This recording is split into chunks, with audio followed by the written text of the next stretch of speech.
Hello students, welcome to Enline Academy 2025-26 Aligarh Muslim university entrance എക്സാമിന്റെ notification വന്ന വിവരം നമ്മളെല്ലാവരും അറിഞ്ഞിട്ടുണ്ട്.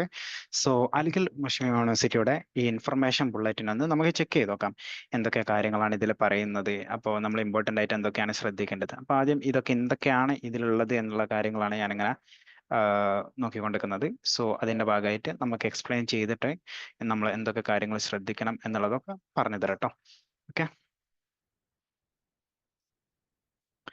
ഫസ്റ്റ് പറയുന്നത് ജനറൽ ഇൻഫർമേഷൻ ആണ്, അതായത് എയിമിനെ കുറിച്ച്, പിന്നെ അവിടുത്തെ faculties, institutions, residential life, discipline, ragging, ഇത്ര കാര്യങ്ങളൊക്കെ പറഞ്ഞു. പിന്നെ ഇമ്പോർട്ടൻറ്റ് ഇൻഫർമേഷൻ ആൻഡ് റൂൾസ് പറയുന്നുണ്ട്. ഇത് എയിമിൻ്റെ റൂൾസ് ആണ് ഇവിടെ പറഞ്ഞുകൊണ്ടിരിക്കുന്നത്. സോ ഇതൊക്കെ ജസ്റ്റ് റീഡ് ഔട്ട് ചെയ്യാം നിങ്ങൾക്ക്. അപ്പോൾ പിന്നെ അതുപോലെ തന്നെ അഡ്മിഷൻ്റെ കാര്യങ്ങളൊക്കെ ഇതിൽ പറയുന്നുണ്ട്. പിന്നെ അതുപോലെ തന്നെ ബെഞ്ച് മാർക്ക്, ഡിസേബിലിറ്റീസ് ഉള്ള ആൾക്കാരെ ഡീറ്റെയിൽസ് ഇവിടെ പറയുന്നുണ്ട്. പിന്നെ സ്പോർട്സ് പേഴ്സൺ ആൾക്കാർ എന്തൊക്കെയാണ് ശ്രദ്ധിക്കേണ്ടത്. അപ്പോൾ ഞാൻ ഇതൊക്കെ ജസ്റ്റ് സ്കിപ്പ് ചെയ്ത് പോവുകയാണ്, കാരണം ഇതൊക്കെ നിങ്ങൾക്ക് ജസ്റ്റ് റീഡ് ഔട്ട് ചെയ്യാന്നുള്ളത് കൊണ്ട് ഞാൻ ഇമ്പോർട്ടൻ്റ് ആയിട്ട് കോമൺ ആയിട്ട് എല്ലാവർക്കും ആവശ്യമുള്ള കാര്യങ്ങളിലേക്കാണ് കിടക്കുന്നത്. ഓക്കെ, ഫസ്റ്റ് പറയാനുള്ളത് ടെസ്റ്റ് സെന്റേഴ്സ് ആണ്. പിന്നെ അതിൻ്റെ തൊട്ട് മുമ്പ് എലിജിബിലിറ്റി ക്രൈറ്റീരിയ പറയുന്നുണ്ട്.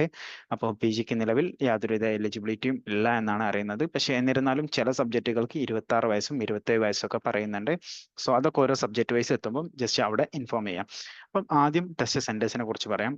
ബിടെക് ബി ആർക്കിന് നിലവിൽ യു പിയിൽ 2 സെന്റേഴ്സ് ഉണ്ട്. അലിഗഡ്, അതുപോലെ തന്നെ ലക്നൗ. ബീഹാറിൽ പട്ന, ന്യൂഡൽഹി ഉണ്ട്.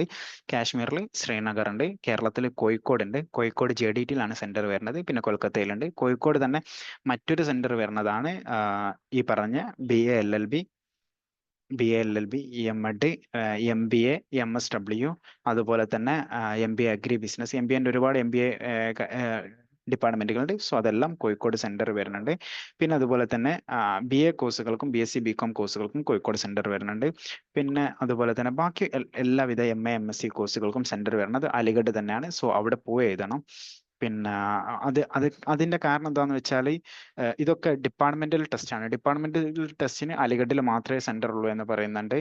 ഓക്കെ, പിന്നെ അടുത്തത് സ്പെഷ്യൽ കാറ്റഗറിയാണ്. ഇതിൽ ശ്രദ്ധിക്കാനുള്ളത്, നമുക്ക് കേരളത്തിൽ നിന്നുള്ളവർക്ക് 2 സ്പെഷ്യൽ കാറ്റഗറിയാണ് കിട്ടാറുള്ളത്. ഒന്ന് നമ്മളെ BC എന്ന് പറയുമ്പോൾ OBC ആണ്. അപ്പൊ നിങ്ങൾ മിനിമം തഹസിൽദാർ കയ്യിൽ നിന്നുള്ളതെങ്കിലും, അതായത് ഇവിടെ തഹസിൽദാർ അല്ലെങ്കിൽ ഡെപ്യൂട്ടി കളക്ടർ അല്ലെങ്കിൽ ഹൈ ഡിവിഷണൽ ഓഫീസർ ആണ് പറയുന്നത്. സോ നമ്മൾ അറ്റ്ലീസ്റ്റ് തഹസിൽദാർ കയ്യിൽ നിന്നുള്ള OBC സർട്ടിഫിക്കറ്റ് ഉണ്ടാക്കിയിരിക്കണം. പിന്നെ അതുപോലെ തന്നെ ഈ എന്ന് പറയുന്നത് AMUവിൽ വർക്ക് ചെയ്തിട്ടുള്ള ആരെങ്കിലും പാരൻസ് ഉണ്ടെങ്കിൽ അവരെ മക്കൾക്ക് അവിടെ അപ്ലൈ ചെയ്യാൻ പറ്റും. പക്ഷെ നമുക്ക് ചിൽഡ്രൻ ഓഫ് അലുമിനി, നിങ്ങളെ ബ്രദേഴ്സ് അവിടെ പഠിച്ചിട്ടുണ്ടെങ്കിൽ നിങ്ങൾക്ക് അതും ഒരു ഓപ്ഷനാണ്.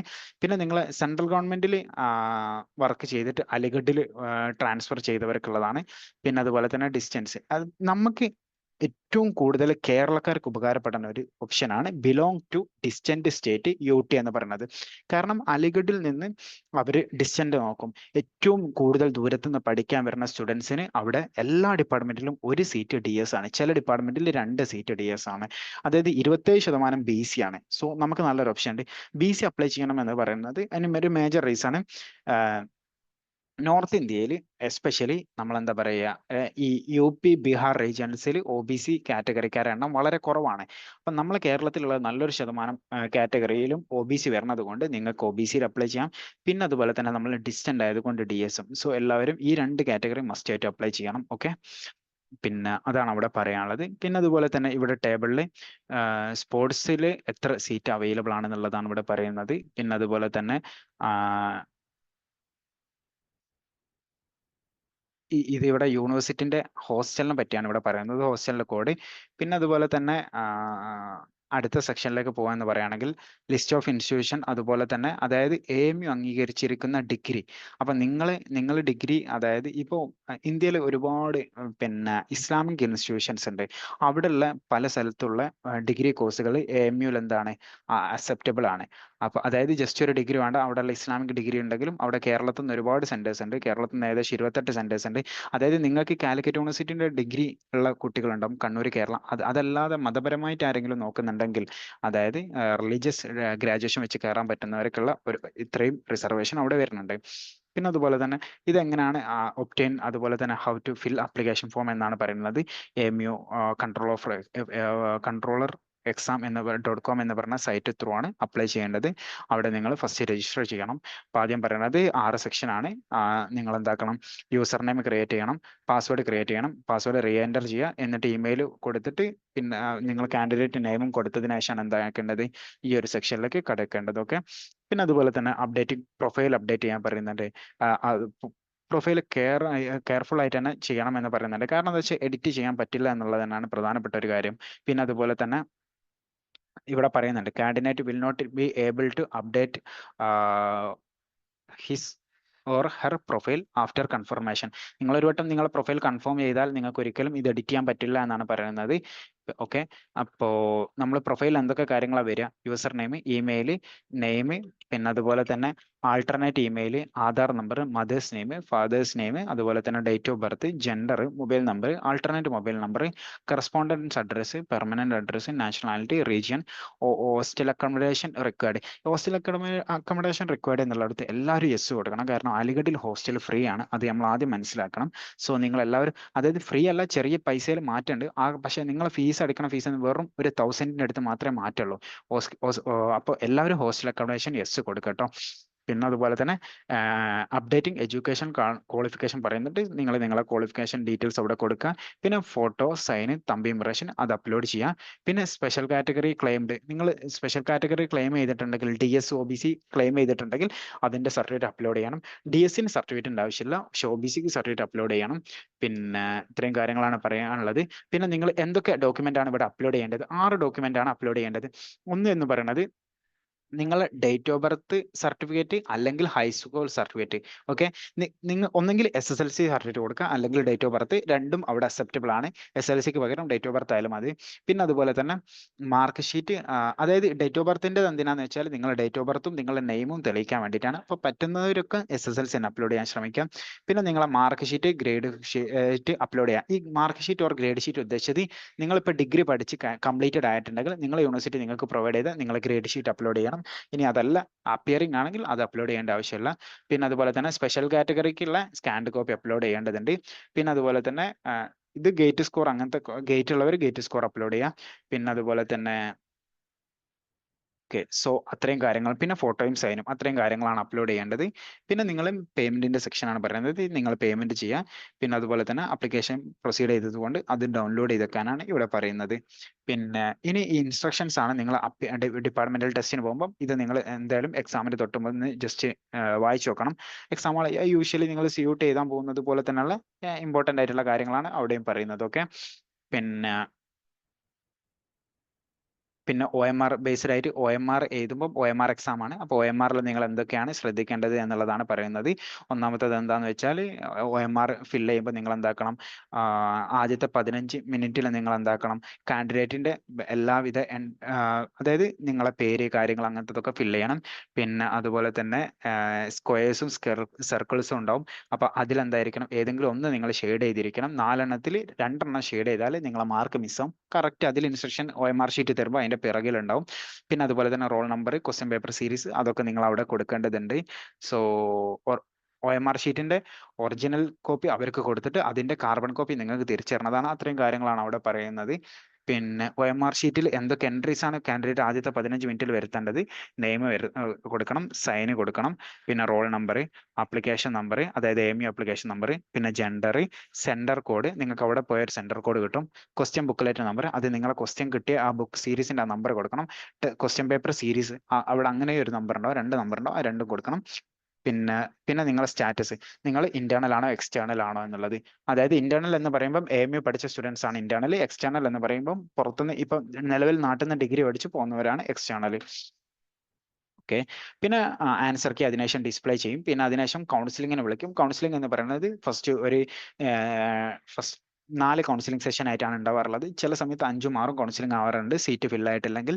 ചില സബ്ജക്റ്റിൽ 3 കൗൺസിലിംഗ് തന്നെ സീറ്റ് ഫില്ലാവാറുള്ളതാണ്. സോ അത്രയും കാര്യങ്ങളാണ് അത് പറയുന്നത്. പിന്നെ അതിനുശേഷം ഫിസിക്കൽ വെരിഫിക്കേഷൻ നിങ്ങൾ വരുമ്പോൾ നിങ്ങൾ ഒറിജിനൽ ഡോക്യുമെന്റ് കൊണ്ടുവരണം, മാർക്ക് ഷീറ്റ് കൊണ്ടുവരണം. പിന്നെ അതുപോലെ തന്നെ ആധാർ കാർഡ് അല്ലെങ്കിൽ passport, pan card, bank passbook വിത്ത് ഫോട്ടോ, ഇതിലേതെങ്കിലും ഒന്ന് വേണം. പിന്നെ നിങ്ങൾ മൈഗ്രേഷൻ സർട്ടിഫിക്കറ്റ് നിർബന്ധമാണ്. മൈഗ്രേഷൻ സർട്ടിഫിക്കറ്റ് ഇല്ലെങ്കിൽ നിങ്ങൾക്ക് ഒരിക്കലും അഡ്മിഷൻ എടുക്കാൻ കഴിയില്ല. സോ മൈഗ്രേഷൻ സർട്ടിഫിക്കറ്റ് വേണം. പിന്നെ ഹൈസ്കൂൾ സർട്ടിഫിക്കറ്റ് വേണം. പിന്നെ അതുപോലെ തന്നെ നിങ്ങൾ 5 ഫോട്ടോഗ്രാഫ് വേണം. ഓക്കെ. വൈറ്റ് ബാക്ക്ഗ്രൗണ്ടുള്ള. പിന്നെ സ്പെഷ്യൽ കാറ്റഗറീസ് ഉണ്ടെങ്കിൽ അതിൻ്റെ സർട്ടിഫിക്കറ്റ് നിങ്ങൾക്ക് ആവശ്യമുണ്ട്. പിന്നെ നിങ്ങൾ ലീവ് സർട്ടിഫിക്കറ്റ് അല്ലെങ്കിൽ റിലീവിംഗ് ഓർഡർ, നിങ്ങളിപ്പോൾ പഠിച്ചുകൊണ്ടിരിക്കുന്ന സ്ഥാപനത്തിൽ നിന്നുള്ള TC ആണ് ഉദ്ദേശിച്ചിരിക്കുന്നത്. പിന്നെ to undertaking on plain paper, നിങ്ങൾ അതായത് നിങ്ങളെ പ്ലെയിൻ പേപ്പറിൽ ഒന്ന് നിങ്ങളുടെ പേരിലും ഒന്ന് പേരൻറ്റിൻ്റെ പേരിലും സൈൻ ചെയ്ത് ഒപ്പിട്ട് കൊടുക്കേണ്ടതുണ്ട്.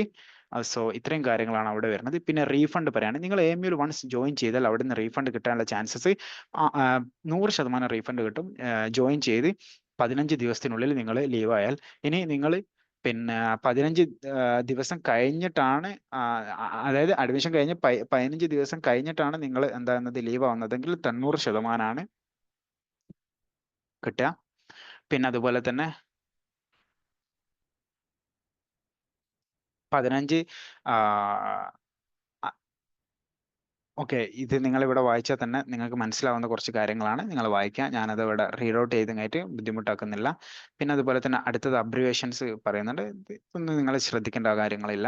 പിന്നെ അടുത്തത് നിങ്ങൾ മേജറായിട്ട് ശ്രദ്ധിക്കേണ്ട ഒരു കാര്യമാണ്, നിങ്ങളെ ഡിപ്പാർട്ട്മെന്റ് നോക്കുക. നിങ്ങളുടെ ഡിപ്പാർട്ട്മെന്റിൽ ഇപ്പം ഒരാൾ MSc മൈക്രോബയോളജി ആണ് വരുന്നതെങ്കിൽ ഇവിടെ ഡീറ്റെയിൽസ് കൊടുത്തിട്ടുണ്ട്, 4 സെമ്മാണ്. പിന്നെ അതുപോലെ തന്നെ എന്താണ് ക്വാളിഫിക്കേഷൻ എക്സാമിനേഷൻ കൊടുത്തിട്ടുണ്ട്, ഏജ് ലിമിറ്റ് കൊടുത്തിട്ടുണ്ട്, സെലക്ഷൻ പ്രോസസ്സ് കൊടുത്തിട്ടുണ്ട്, ടെസ്റ്റ് പേപ്പർ ഡീറ്റെയിൽസ് കൊടുത്തിട്ടുണ്ട്, എന്തൊക്കെയാണ് അതിലുണ്ടാവുക എന്നുള്ളത് കൊടുത്തിട്ടുണ്ട്, ടെസ്റ്റ് സെന്റർ കൊടുത്തിട്ടുണ്ട്. സോ നിങ്ങൾ ഇതിങ്ങനെ ഓരോന്ന് നോക്കുമ്പോൾ കംപ്ലീറ്റ് ആയിട്ട് ഇത് തന്നെ അവൈലബിൾ ആയിരിക്കും. ഇപ്പോൾ അടുത്തത് വരുന്നത് MBA വരുന്നുണ്ട്. MBA ടെസ്റ്റ് സെന്റർ ഇവിടെ ഒരുപാട് മാറ്റമുണ്ട്. പിന്നെ അതുപോലെ തന്നെ അവിടെ വരുന്ന ടോട്ടൽ ഫീസ് വരുന്നുണ്ട്. സോ കംപ്ലീറ്റ് കാര്യങ്ങൾ ഇതിലുണ്ടാവും. അപ്പം നിങ്ങളെല്ലാവരും നിങ്ങളെ ഡിപ്പാർട്ട്മെന്റ് ഏതാന്ന് നോക്കിയിട്ട് അതിന്റെ ഇന്റർനാഷണൽ സ്റ്റഡീസ് ഇതാ, പിന്നെ അതുപോലെ തന്നെ ലോ, പിന്നെ അതുപോലെ തന്നെ MSc science, management studies. So നിങ്ങളിത് ഏതാണെന്ന് നോക്കിയിട്ട് നിങ്ങൾ അത് എന്താ ചെയ്യേണ്ടത് എന്ന് വെച്ചാൽ നിങ്ങൾ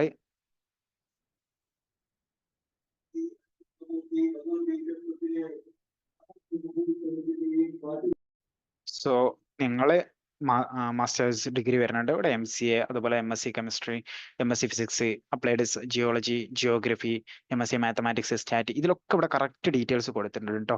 സോ ഇതൊക്കെ ചെക്ക് ചെയ്തോണ്ടിരിക്കിയിട്ട് നിങ്ങൾ എലിജിബിലിറ്റി കാര്യങ്ങൾ, സിലബസ് കാര്യങ്ങളൊക്കെ ഒന്ന് ചെക്ക് ചെയ്ത് നോക്കാം. സോ ഇത്രയും കാര്യങ്ങളാണ് AMUവിൻ്റെ ഇതിൽ നിങ്ങളോട് ഇമ്പോർട്ടൻ്റ് ആയിട്ട് പറയാനുള്ളത്. അപ്പോൾ ഇനി ഏറ്റവും ഫൈനലായിട്ട് നമ്മളെ അപ്ലിക്കേഷൻ ഡേറ്റ്. അപ്പോൾ ഇത് അപ്ലിക്കേഷൻ ഡേറ്റിന്റെ ഡീറ്റെയിൽസ് ആണ്. ഒരുവിധം MBA ഒഴികെ ബാക്കി എല്ലാവിധ MA MSc സബ്ജക്റ്റുകൾക്കും 850 രൂപയാണ് വരുന്നത്. പിന്നെ MBA അഗ്രി ബിസിനസ്സിനും 850 രൂപയാണ് വരുന്നത്. ലാസ്റ്റ് ഡേറ്റ് PG കോഴ്സുകൾക്ക് ലാസ്റ്റ് ഡേറ്റ് വരുന്നത് 5/4/2025 അതേസമയം അത് വിത്തൗട്ട് ലേറ്റ് ഫീ ആണ്. വിത്ത് ലേറ്റ് ഫീ 12/4/2025 വരുന്നത്. ഓക്കെ, സോ എല്ലാ സബ്ജക്റ്റിൻ്റെയും നിങ്ങൾ ഇവിടെ നോക്കുക, ഏറ്റവും ലാസ്റ്റ് വരുന്നുണ്ട്. പിന്നെ അതുപോലെ തന്നെ MBA സബ്ജക്റ്റിൻ്റെ 1050 രൂപയാണ് കേട്ടോ വരുന്നത്. ഡേറ്റുകളൊക്കെ സെയിം തന്നെയാണ്. പിന്നെ അതുപോലെ തന്നെ MSc സ്റ്റാറ്റി, മാത്തമാറ്റിക്സ്, ഇതിനൊക്കെ 850 രൂപയാണ് വരുന്നത്. ഡേറ്റുകളൊക്കെ സെയിം തന്നെയാണ്. സോഷ്യൽ സയൻസിലേക്ക് വരുമ്പോൾ economics, education, history, Islamic studies, political science, public administration, human rights, psychology, sociology, ഇതിനൊക്കെ ഡേറ്റും എമൗണ്ട് ഒക്കെ സെയിം ആണ്. പിന്നെ ഇതിലൊരു കാര്യമുള്ളത് എന്താ വെച്ചാൽ political science, public administration, human റൈറ്റ്സിനൊക്കെ സിംഗിൾ എക്സാം ആണ്. സോ സിംഗിൾ എക്സാമിലൂടെ നിങ്ങൾക്ക് ഏത് കോഴ്സിന് അപ്ലൈ ചെയ്യാം. പിന്നെ ഇനി എക്സാമിനേഷൻ ഡേറ്റ് ആണ്. എക്സാമിനേഷൻ ഡേറ്റും ഔട്ട് ചെയ്തിട്ടുണ്ട്. എക്സാം സ്റ്റാർട്ട് ചെയ്യുന്നത് PG കോഴ്സുകൾക്ക് സ്റ്റാർട്ട് ചെയ്യുന്നത് 16/5/2025 സ്റ്റാർട്ട് ചെയ്യുന്നത്. എന്നിട്ട് 16/6/2025 എക്സാം എൻഡും ചെയ്യുന്നുണ്ട്. അതിൽ ഇവിടെ കറക്റ്റ് ഡേറ്റ് കൊടുത്തിട്ടുണ്ട്, എക്സാമിന്റെ ടൈം കൊടുത്തിട്ടുണ്ട്. സോ നിങ്ങൾ ഇവിടുന്ന് നാട്ടിൽ നിന്ന് ഇവിടുന്ന് എങ്ങനെയായാലും ട്രെയിൻ ടിക്കറ്റ് എടുക്കേണ്ട കാര്യങ്ങളും ഒക്കെ തീരുമാനിക്കേണ്ടി വരും. സോ നിങ്ങൾ പെട്ടെന്ന് തന്നെ ഈ ഡേറ്റും കാര്യങ്ങളൊക്കെ നോക്കിയിട്ട് ട്രെയിൻ ടിക്കറ്റും കാര്യങ്ങളൊക്കെ ഒന്ന് ഇപ്പോഴേ എടുത്തു വെക്കുക. കാരണം ലേറ്റ് ആകുമ്പോൾ ട്രെയിൻ ടിക്കറ്റ് എടുക്കുന്നത് ബുദ്ധിമുട്ടാവും. പിന്നെ നിങ്ങൾക്ക് അണ്ടർടേക്കിംഗ് ആവശ്യമുണ്ടെങ്കിൽ, എന്തെങ്കിലും കാര്യത്തിന് അണ്ടർടേക്കിംഗ് ആവശ്യമുണ്ടെങ്കിൽ ഏറ്റവും ലാസ്റ്റ് അതിൻ്റെ മോഡൽസ് കൊടുത്തിട്ടുണ്ട്, ഡൗൺലോഡ് ചെയ്ത് കഴിഞ്ഞിട്ട് അണ്ടർടേക്കിംഗ് നിങ്ങൾക്ക് ഫില്ല് ചെയ്ത് അവിടെ അപ്ലോഡ് ചെയ്യാൻ പറ്റുന്നതാണ്. സോ ഇത്രയും കാര്യങ്ങളാണ് AMU ആപ്ലിക്കേഷനിൽ പറയാനുള്ളത്. Okay, thank you all.